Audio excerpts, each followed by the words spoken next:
terlihat di kasat mata. Apa orang-orang yang jauh dari agama itu yang jauh dari ibadah, jauh dari pengajian. Apa kesannya hidup itu kayak aman-aman aja.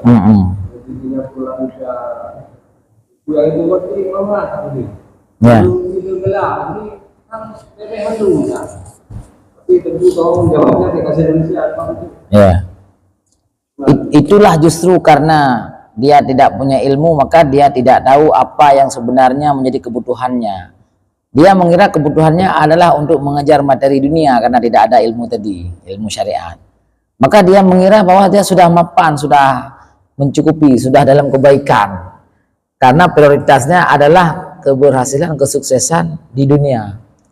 Tidak ada pengetahuan untuk akhirat. Orientasinya hanya sebatas dunia. Maka di waktu dia sudah mencapai sesuatu yang menurutnya sudah oke di dunia, dia terlihat senang-senang saja, nggak pernah gelisah untuk akhirat, karena dia tidak tahu apa itu akhirat. Nah, jadi semuanya itu berangkat dari kegagalan ilmu ataupun tidak punya ilmu. Orang yang tidak tahu bahwa harimau itu bahaya, dia malah bermain-main dengan harimau. Contohnya anak-anak itu. Anak-anak kalau melihat harimau itu dia kira kucing besar. Nah, ini pas di mainan aku nih. Dia nggak tahu bisa dimakan sama harimau. Padahal sudah pada titik sangat berbahaya.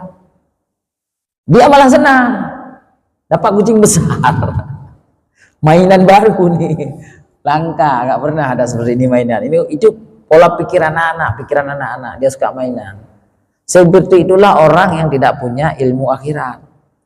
Dia mengira sudah sukses dengan yang diraihnya di dunia, padahal yang diraihnya adalah sesuatu yang menjauhkan daripada amal atau bekal akhirat. Berarti sudah dalam keadaan genting, tapi dia nggak tahu yang genting itu. Seperti anak tadi, sudah dalam kondisi bahaya mau dimakan sama harimau, malah dia senang. Dengan sibuknya dalam dunia, dengan banyaknya hal yang hanya berkaitan dengan dunia, seperti itulah jauh dia daripada akhirat. Seperti itulah banyak dia ketinggalan dalam hal akhirat. Jadi intinya karena tidak punya ilmu agama itu dari segi ilmu. Kemudian ada satu sisi lagi.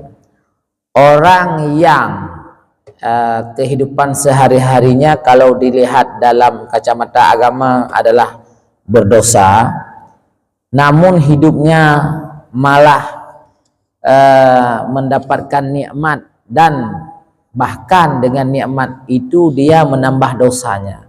Itu hal yang paling kronis itu. Itu adalah kanker stadium 5 tunggu hari mati. Segitu kronisnya kondisinya.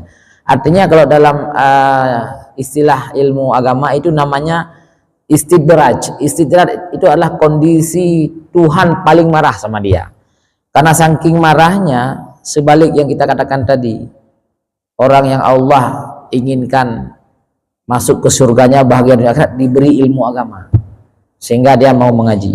Ini sebaliknya, orang yang sudah terlalu marah, Allah terlalu marah, murka sama dia, maka malah ditambah nikmat supaya dia itu malah membuat maksiat baru dengan nikmat yang Allah berikan tadi, sehingga konsekuensinya dosa dia tambah besar, maka hukumannya di akhirat tambah besar. Jadi semuanya itu adalah untuk menambah besarnya hukuman dia di akhirat, untuk menambah beratnya beban dia di akhirat, untuk menambah dahsyatnya efek keburukan atau azab yang akan dia terima di akhirat. Jadi itu malah menambah kesusahan dia sebenarnya. Kita melihat dia makin sukses. Semakin banyak berbuat haram, semakin sehat. Semakin banyak berbuat haram, semakin bisnisnya berkembang. Jadi dia malah tambah harta untuk bisa berbuat, melanjutkan kemaksiatan. Semakin dia banyak berbuat maksiat, pangkatnya malah tambah naik. Itu bukan baik. Itu adalah sebuah kondisi yang paling sudah dimurkai oleh Allah, sehingga dia terus diberi umpan supaya dia tambah banyak dosanya. Itu istilahnya istidraj. Jadi yang baiknya adalah orang ketika dia seperti Bang Alek bilang tadi, ada berdosa, ada kesalahan, yang terbaik adalah ditegur oleh Allah. diberi bala, diberi teguran. Nah,